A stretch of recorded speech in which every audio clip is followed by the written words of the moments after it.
Kabanata 1531, ang ilusyon ng purgatorio. Sa sandaling maramdaman ni Zephyr ang nakakatakot na kapangyarihan ng pagkabulok, agad siyang kumilos.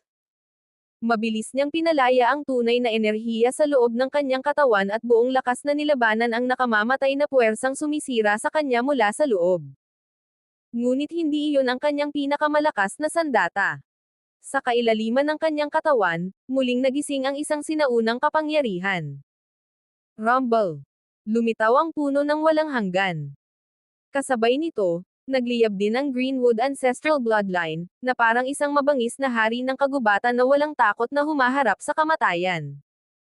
Sa loob ng kanyang katawan, isang dambuhalang puno ang sumibol. Napapalibutan ito ng mahiwagang mga simbolo habang ang malasayan na liwanag ay patuloy na kumikislap. At sa likod nito, may isang napakalaking sinaunang anino na dahan-daang nagpakita. Ang marangal nitong aura ay tila kayang pasanin ang buong kalangitan. Ito ang tunay na kapangyarihan ng Greenwood Ancestral Bloodline. Basag. Sa isang malakas na sigaw ni Zephyr, nilamon ng kanyang katawan ang napakalaking dami ng enerhiya mula sa paligid. Sa tulong ng puno ng walang hanggan at ng sinaunang bloodline, ang kapangyarihan ng pagkabulok ay unti-unting napigilan. Crack! Crack! Crack! Nanginig ang kanyang mga kalamnan. Lumakas ang kanyang aura. At sa harap ng hindi makapaniwalang mga mata ni Academy Master Tian Mie, tuluyan niyang winasak ang kapangyarihan ng Death Sickle. Nagningning ang buong kalangitan. Ang pinagsamang lakas ng puno ng walang hanggan at Greenwood Bloodline ay naging isang kapangyarihang halos hindi masukat. Boom! Nagliyaban ang hindi mabilang na sinag ng liwanag. Nanginig ang langit at lupa. Maging ang malademonyong anino sa likod ni Tian Mie ay nagsimulang manghina at maglaho. Nanlaki ang mga mata ni Tian Mie. Imposible. Paano niya nagagawa ito? Talaga bang lubos niyang napino ang Archean Greenwood Primordial Energy? Sa unang pagkakataon, nakaramdam ng takot ang isang nilalang na matagal nang kinatatakutan ng iba. Ang kanyang pinakamalaking sandigan ay ang kanyang makalangit na bloodline. Ngunit ngayon, hindi niya magawang supulan ang isang kabataang mandirigma. Habang nalulunod pa siya sa pagkabigla, isang malamig na tinig ang biglang umalangaw-ngaw. Ilusyon ng purgatorio. Magpakita ka. SWOSH. Isang kakaibang enerhiya ang sumabog. Sa isang iglap, nanigas ang buong katawan ni Tian Mie. Parang tinamaan siya ng kidlat. Nagsimulang lumabo ang kanyang paningin. Nawala ang kanyang direksyon. At maging ang kanyang kaluluwa ay tila hinihila papunta sa isang walang katapusang bangungot. Ito ang isa sa pinaka-nakakatakot na lihim na teknik ni Zephyr. Ang sinumang mahulog sa ilusyon ng purgatorio ay mapipilitang maranasan ang pinakamasakit na pagpapahirap ng kanilang buhay. Kahit gaano pa katatag ang isang nilalang. Kapag bumigay ang isip, kasunod na babagsak ang buong pagkatao. At sa pagkakataong ito, maging si Tian Mie ay hindi nakaligtas. Dahan-daang naging pula ang mga mata ni Zephyr. Pulang-pula. Parang mga mata ng isang demonyong umakyat mula sa kailaliman ng impyerno. Ngunit ano ba talaga ang nakita ni Tian Mie sa loob ng ilusyon ng purgatorio? Bakit tila nawawala ang kanyang katinoan? At habang lumalalim ang kapangyarihang ito, mayroon pa kayang nakatagong alas si Tian Mie upang makaligtas. Ano ang lihim na bangungot na bumabalot ngayon kay Tian Mie? Magtatagumpay ba ang ilusyon ng purgatorio laban sa isang Academy Master? O may mas nakakatakot pang kapangyarihang naghihintay na pakawalan? Abangan ang susunod na kabanata. Kabanata 1532, ang huling pagsusugal ni Tian Mie. Sa sandaling iyon, pakiramdam ni Academy Master Tian Mie na tila nahulog ang kanyang kaluluwa sa ibang dimensyon. Nalunod siya sa kapangyarihan ng ilusyon ng purgatorio, at kahit naramdaman niyang may mali, huli na ang lahat. Hindi siya binigyan ni Zephyr ng kahit isang sandali upang makahinga. Mabilis na nagbago ang mga selyo sa kanyang mga kamay. At sa kanyang likuran, isang dambuhalang sinaunang puno ang biglang gumalaw. Rumble. Mistulang bumagsak ang libu-libong bundok mula sa kalangitan. Diretsyong sinalakay ng napakalaking puno ang mundo ni Tian Mie. Sa harap ng napakalupit na puwersang iyon, Tuluyang nadurog ang kanyang depensa. Boom! Kasabay ng nakakabinging dagandong, gumuho ang mundong matagal niyang ipinagmamalaki. At doon nagsimula ang tunay na bangungot. Klang! Klang! Klang! 7 may itim na espada ang sabay-sabay na sumabog mula sa espiritual na mundo ni Zephyr. Para silang mga bituing nahulog mula sa langit, naglalaman ng nakakatakot na hangarin ng pagpatay. Ito ang kapangyarihan ng Scarlet Black Sword. Isa sa pinakamakapangyarihang secondary divine artifacts sa buong mundo. Sa loob ng 10,000 metro, walang natira kundi nakakatakot na enerhiya ng espada. Sa sandaling mawalan ng proteksyon si Tianmie. Para siyang isang isdang inilapag sa chopping board. Wala nang matatakbuhan. Swish! Swish! Swish! Sa bilis ng kidlat, ang 7 espada ay sunod-sunod na tumama. Daan-daan. Libo-libo. Hindi mabilang na sugat ang lumitaw sa katawan ni Tianmie. Arg! Isang nakakayanig na sigaw ang umalangaw-ngaw sa buong kalangitan. Sa unang pagkakataon matapos ang napakahabang panahon. Nasugatan siya. At ang mas masakit pa rito. Ang nakagawa nito ay isang mandirigmang mas mababa ang antas kaysa sa kanya. Galit. Kahihiyan. Pagkapuot. Lahat ng emosyon ay sabay-sabay na sumabog sa kanyang puso. Unti-unting naging kulay dugo ang kanyang mga mata. At mula sa kanyang likuran, muling lumitaw ang nakakatakot na puting multo ng buto. Zephyr. Pupunitin kita ng buhay. Rumble. Nayanig ang langit at lupa sa kanyang dagandong. Maging si Zephyr ay napilitang sumeryoso. Dahil sa kabila ng lahat ng pinsalang natamo ni Tianmie, hindi pa rin ito bumabagsak. Sa halip, mas lalo pa itong naging mapanganib. Biglang napansin ni Zephyr ang kakaibang pagbabago sa aura ng kanyang kalaban. May pulang apoy na bumabalot sa katawan nito. Ngunit kakaiba. Hindi ito apoy na nakikita lamang ng mata. Isa itong apoy na nagmumula sa mismong pinagmulan ng kanyang kapangyarihan. At doon biglang sumigaw ang hari ng sumpa na Diablo. Mag-ingat. Sinusunog niya ang sarili niyang bloodline. Handa na siyang isugal ang lahat. Naningkit ang mga mata ni Zephyr. Sinusunog ang sariling ancient draconic bloodline. Ibig sabihin, handa nang bayaran ni Tianmie ang anumang kapalit para lamang patayin siya. Ngunit umatras ba si Zephyr? Hindi. Sa halip, malamig siyang ngumiti. Ikinumpas niya ang kanyang kamay. At isang rumaragas ang alon ng enerhiya ang muling sumabog. Sa kanyang likuran, muling gumalaw ang dambuhalang sinaunang puno. Kasabay nito, ang walang katapusang puwersa ng buhay sa kanyang katawan ay nagsimulang umagos ng mas mabilis kaysa dati. 2 kapangyarihang sumusuway sa langit. 2 nilalang na handang isugal ang lahat. At isang labanan na malapit nang magpasya ng buhay at kamatayan. Ngunit kapag ganap nang nasunog ni Tianmie ang kanyang bloodline, gaano kalakas ang magiging kapangyarihan niya? At sapat kaya ang lakas ni Zephyr upang pigilan ang isang kalabang wala nang inaalalang kapalit? Ano ang tunay na presyo ng pagsunog sa sariling bloodline? Masisira kaya ni Tianmie ang depensa ni Zephyr sa kanyang huling pagsusugal? O may mas nakatagong kapangyarihan pa bang hindi pa inilalabas si Zephyr? Abangan ang susunod na kabanata. Ang laban ay papasok na sa pinakamapanganib nitong yugto. Kabanata 1533, ang pagbagsak ng Academy Master. Sumabog ang walang hanggang puwersa ng buhay mula sa katawan ni Zephyr. Parang isang karagatang walang hangganan, patuloy itong umaagos at lumalakas sa bawat sandali.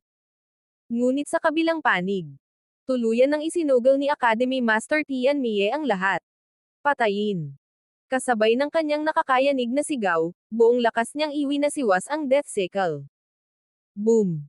Sa isang iglap, rumagasa ang nakakatakot na kapangyarihan ng pagkabulok. Parang milyon-milyong makamandag na ahas na sabay-sabay sumalakay sa katawan ni Zephyr, handang tunawin ang kanyang laman at kaluluwa. Ngunit, hindi ito umubra. Umuungol. Sa tulong ng napakalawak na puwersa ng buhay mula sa puno ng walang hanggan, ang lahat ng kapangyarihan ng pagkabulok ay agad na napawi. Anumang sirain ng kamatayan, agad namang ibinabalik ng buhay. Sa pagkakataong ito, hindi na umiwas si Zephyr. Hindi na siya umatras. Direkta niyang hinarap ang mabangis na pag-atake ni Tianmie. Rumble. Ang higanteng sinaunang puno ay muling sumiklab sa likuran niya. Ang mga dambuhalang sanga nito ay parang mga sibat ng Diyos na bumabagsak mula sa kalangitan. Saan man dumaan ang mga ito, nadudurog ang lupa, nababasag ang mga bato, at napupunit maging ang espasyo mismo. Lumawak ang kanilang labanan sa loob ng 50 kilometro. Parang katapusan ng mundo ang nagaganap sa bawat banggaan ng kanilang kapangyarihan. Ngunit habang tumatagal ang laban, unti-unting nilalamon ng takot si Tianmie. Dahil malinaw niyang nararamdaman ang isang bagay. Sinusunog na niya ang sarili niyang ancient draconic bloodline. Ibig sabihin, bawat segundo ng laban ay kapalit ng kanyang hinaharap. Ngunit kahit ganoon, hindi pa rin niya mapabagsak si Zephyr. Sa halip, unti-unti pa siyang natatalo. Imposible. Hindi niya maintindihan kung paano pa rin lumalaban ang binatang nasa harapan niya. At doon, nagpa siya si Zephyr na wakasan na ang lahat. Patayin.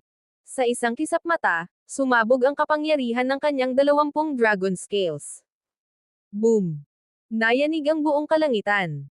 Kung ang 10 dragon scales ay sapat na upang takutin ang mundo, ang 20 ay isang kapangyarihang halos lampas sa katwiran. Ikinumpas ni Zephyr ang kanyang 2 kamay. At sa sandaling iyon, napunit ang mismong espasyo. 2 napakalaking bitik ang lumitaw sa kawalan habang rumaragasa ang kanyang kapangyarihan. Sa kanyang paligid, nagsimulang magtipon ang hindi mabilang na anino ng mga dragon. 1, 2, hanggang sa mabuo ang 2 dambuhalang dragon na tila kayang lunukan ang langit. Roar! Umalangaw-ngaw ang dagandong ng mga dragon sa loob ng libu-libong milya. Ang sinaunang puno. Ang kapangyarihan ng dragon. Ang kulog at kidlat. Lahat ng ito ay sabay-sabay na sumabog. At kasabay nito, kumikinang ang 7 bahagi ng Scarlet Black Sword. Parang 7 halimaw na pinakawalan mula sa kanilang pagkakakulong. Handa silang punatin ang anumang haarang sa kanilang landas. Buzz. Crack. Isang mahinang tunog ng pagkabasag ang umalangaw-ngaw sa himpapawid. At kasunod nito, tuluyang bumagsak ang depensa ni Tianmie. Muling winasak ni Zephyr ang kanyang multo. Puff. Isang malaking subo ng dugo ang sumabog mula sa bibig ni Tianmie. Nanlaki ang kanyang mga mata. Puno ng pagkabigla. Puno ng takot. Puno ng kawalan ng paniniwala. Sa unang pagkakataon sa kanyang buhay, naramdaman niya ang anino ng pagkatalo. Dahan-daang dumaloy ang dugo mula sa kanyang buong katawan. Kasabay nito, mabilis na humina ang kanyang aura. Ang dating makapangyarihang Academy Master ay tila unti-unti nang nawawalan ng lakas. Ngunit sapat na ba ito upang tuluyan siyang mapabagsak? O may huli pa ba siyang barehang itinatago hanggang sa pinakahuling sandali? Ito na ba ang simula ng katapusan ni Tianmie? Mayroon pa ba siyang lihim na teknik na maaaring magpabaliktad ng laban? At ano ang mangyayari kapag tuluyang maubos ang kanyang ancient draconic bloodline? Abangan ang susunod na kabanata. Papalapit na ang desisyon sa pagitan ng buhay at kamatayan.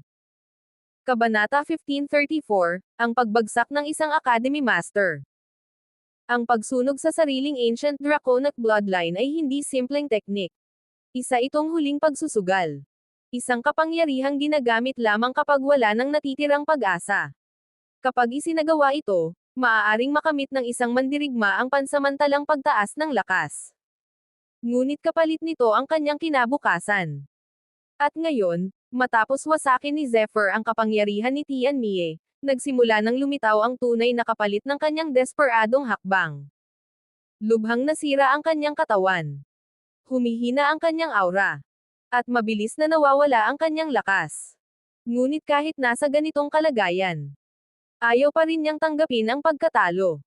Zephyr, ang lakas ng loob mo. Umalangaw-ngaw ang kanyang galit na sigaw sa buong kalangitan. Punong-puno ito ng puot at kawalan ng pagtanggap. Paano siya matatalo? Paano siya maipapahiya ng isang mandirigmang nasa spirit realm lamang? Ngunit wala ng panahon si Zephyr para makinig sa kanyang mga daing. Malamig ang kanyang mga mata. At sa susunod na sandali, Direkta siyang sumugod. Boom! Parang isang tunay na dragon na bumabagsak mula sa kalangitan. Sabay niyang pinakawalan ang dalawang kamao. Dalawang suntok. Dalawang puwersang naglalaman ng kapangyarihan ng 20 dragon scales. Ang lakas ng bawat suntok ay sapat upang wasakin ang isang bundok. At nang magsanib ang dalawa, wala nang anumang makahahadlang dito. Bang! Isang nakakabinging pagsabog ang umalangaw-ngaw. Kasunod nito, isang ulap ng dugong hamog ang sumabog sa himpapawid. Ang katawan ni Tianmie ay tuluyang nawasak. Sa harap ng napakalupit na kapangyarihan ni Zephyr, wala siyang pagkakataong makalaban. Ngunit, hindi pa rin siya tuluyang namatay. Sa loob ng nagkalat na dugo at laman, isang natitirang kaluluwa ang pilit na nagpupumiglas upang makatakas. Umalis ka. Umalis ka. Parang baliw itong nagsimulang gumawa ng mga selyo. Gusto niyang tumakas. Gusto niyang mabuhay. Ngunit, masyado nang huli ang lahat. HUMMMM. Biglang bumagsak mula sa kalangitan ang nakakatakot na enerhiya ng Scarlet Black Sword. Parang lambat ng kamatayan. Agad nitong kinulong ang natitirang kaluluwa ni Tianmie. Wala nang daan palabas. Wala nang pag-asa. At sa sandaling iyon, sumigaw siya ng buong galit. Zephyr! Ang lakas ng loob mong patayin ako. Ngunit ang sagot ni Zephyr ay mas malamig pa sa yelo. Paano kung patayin kita? Sa isang simpleng galaw ng kanyang isipan. 7 nakamamatay na enerhiya ng espada ang sabay-sabay na sumalakay. Swish! Swish! Swish! At sa isang iglap, tuluyang naglaho ang kaluluwa ni Tianmie. Wala nang natira. Ang isang makapangyarihang Academy Master ay opisyal nang bumagsak. Patay na si Tianmie. Huminga ng malalim si Zephyr. Sa wakas, natapos din ang isa sa pinakamahirap niyang laban. Ngunit alam niyang hindi pa ito ang katapusan. Mabilis niyang pinulot ang 3 storage rings ni Tianmie. At higit sa lahat, kinuha niya ang maalamat na Death Sickle. Isang sandatang may kapangyarihang magpayanag sa buong mundo. Ngunit hindi siya nagtagal. Dahil alam niyang ang labanang naganap dito ay napakalaki. Siguradong napansin na ito ng iba pang mga eksperto. At gaya ng kanyang inaasahan, ilang sandali lamang ang lumipas. Sunod-sunod na makapangyarihang aura ang bumagsak mula sa kalangitan. Dumating ang Black Tortoise King at ang iba pang mga Alchemy Realm experts. Pagdating nila, agad nilang naramdaman ang natitirang aura sa paligid. At sa isang iglap, nanlaki ang kanilang mga mata. Ano ito? Aura ni Tianmie. Hindi sila makapaniwala. Bagamat mahina na ang natitirang bakas ng enerhiya, malinaw nilang nakilala kung sino ang may-ari nito. At nang maunawaan nila ang ibig sabihin nito, isang malamig na takot ang gumapang sa kanilang mga puso. Imposible. Si Tianmie, isa sa pinakamalalakas na Academy Masters. Paano siya namatay? At higit sa lahat, sino ang pumatay sa kanya? Sa sandaling iyon, isang pangalan ang sabay-sabay na pumasok sa kanilang isip. Zephyr. Ngunit kung kaya niyang patayin si Tianmie, sapat pa ba ang kanilang lakas upang hulihin siya? O sila na ngayon ang susunod na magiging biktima? Ano ang magiging reaksyon ng Black Tortoise King sa pagkamatay ni Tianmie? Anong lihim ang nakatago sa loob ng 3 storage rings at Death Sickle? At matapos patayin ang isang Academy Master, mas lalo bang magiging target si Zephyr ng buong mundo? Abangan ang susunod na kabanata. Nagsisimula pa lamang ang mas malaking kaguluhan. Kabanata 1535, ang pagkakagulo ng mga alchemy experts. Nang maramdaman ng mga naruroon ang natitirang aura ng labanan, isang nakakakilabot na katotohanan ang unti-unting lumabas. Patay na si Tianmie. At ang pumatay sa kanya ay isang junior ng Spirit Realm. Sa sandaling iyon, ang hangin ay tila nagyelo. Ang mga makapangyarihang figure ng alchemy na kanina'y mayabang at handang sumunggab, ay isa-isang nagbago ang ekspresyon. May ilan na hindi makapaniwala. May ilan na natigilan. At may ilan na agad umatras. Umatras ako. Isang malakas na sigaw ang umalangaw-ngaw. Ang Academy Master ng Moon Roaring Academy ay agad na umatras ng walang pag-aalinlangan. Walang hiya. Walang pag-aalinlangan. Dahil mas malinaw sa kanya kaysa kanino man. Ang taong kayang pumatay kay Tianmie ay kayang pumatay din sa kanya. Isa-isa, nagsimulang umatras ang mga makapangyarihang nilalang. Ang dating tiwala at kasakiman ay napalitan ng matinding takot. Ang duwag. Mahinang sambit ni Yu Jianxuan, puno ng pangmamaliit. Ngunit kahit siya, hindi maitago ang bahagyang pagbilis ng tibok ng kanyang puso. Dahil ang katotohanan ay mas nakakatakot kaysa sa salita. Isang Spirit Realm Junior. Ang nakapatay ng isang alchemy expert. Ilang daang taon na buhay ang mga ganitong nilalang. Mga halimaw na lumaban sa kapalaran. Ngunit ngayon, isa sa kanila ay bumagsak sa kamay ng isang 18 taong gulang na bata. At kung nagawa niya iyon ngayon, gaano kalayo pa ang mararating niya sa hinaharap? Isang malamig na ngiti ang biglang lumitaw sa mukha ni Black Tortoise King. Sa tingin ninyo, dito na matatapos ang lahat. Kapag nalaman ng matandang iyon sa Tianmie Academy ang nangyari, hindi niya hahayaang mabuhay si Zephyr. Biglang nagbago ang atmosfera. Ang tinutukoy mo ba ay si Yumo Master? Isang boses ang tanong, nanginginig. Naningkit ang mga mata ni Black Tortoise King. Oo. Kung buhay pa siya. Malaking problema ito. Isang mabigat na katahimikan ang bumagsak sa paligid. Dahil ang pangalang iyon, Yumo Master, ay hindi basta-basta.